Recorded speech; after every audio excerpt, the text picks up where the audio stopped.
Hello everyone, আজকে আলোচনা করব ধনিয়া বীজ নিয়ে। ধনিয়া বীজের জল আপনার শরীরের জন্য অমৃত হতে পারে যদি এটা সঠিক নিয়মে সঠিকভাবে খান। তো এই ধনিয়া বীজ কিভাবে খাবেন এবং কাদের খাওয়া যাবে না এটা আমি পরে বলে দিচ্ছি। আপনারও কি সকালে উঠে দেখে পেট ভারী ভারী লাগছে বা সুগার কন্ট্রোল হচ্ছে না, চোখের নিচে ফোলা ভাব থাকে, পিরিয়ড ক্লিয়ার হচ্ছে না, মাসে 2-3 বার হচ্ছে, হরমোন ইমব্যালেন্স আছে? এর একটাই কারণ, এটাকে আয়ুর্বেদ ভাষায় আমা বলে। কারণ এতে আপনার বডিতে টক্সিন জমা হচ্ছে, কিন্তু আপনার বডি টক্সিনটাকে বের করতে পারছে না। এটাই হচ্ছে মূল কারণ।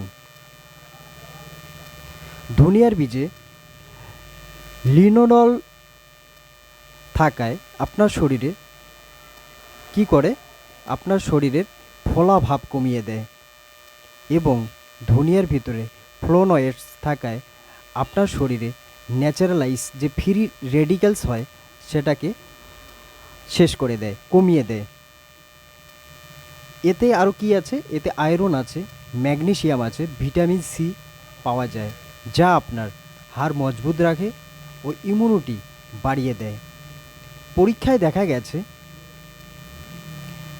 যে এই জল যদি আপনি প্রতিনিয়ত খান তাহলে আপনার সুগার কন্ট্রোল করতে সাহায্য করবে। আয়ুর্বেদে চরক সংহিতায় এর উল্লেখ আছে, সেখানে লেখা আছে ধনিয়া ত্রিদোষনাশক, মানে আপনার কফ, পিত্ত ও বায়ুকে নিয়ন্ত্রণে রাখে, ব্যালেন্স সিস্টেমে রাখে। আর যদি আপনার বডি এই ব্যালেন্স 3 দোষ যে আছে, কফ, পিত্ত, বায়ু, এটাকে ব্যালেন্স রাখে, তাহলে আপনার শরীরে রোগ হতে দেবে না। এমনকি আপনার শরীরে ইমিউনিটি বুস্ট হবে, মেটাবলিজমকে উন্নত করবে এবং আপনার শরীর তন্দুরুস্ত ও ভালো থাকবে। আপনার এটি কি করবে, এটি পান করলে লিভার আপনার ক্ষতিগ্রস্ত হবে না, গ্যাস অ্যাসিডিটি হবে না।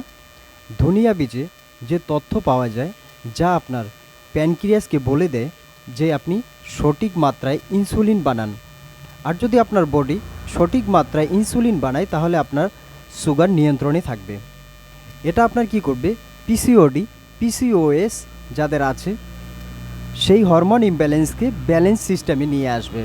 আপনার থাইরয়েড কমাতে এটা সাহায্য করবে।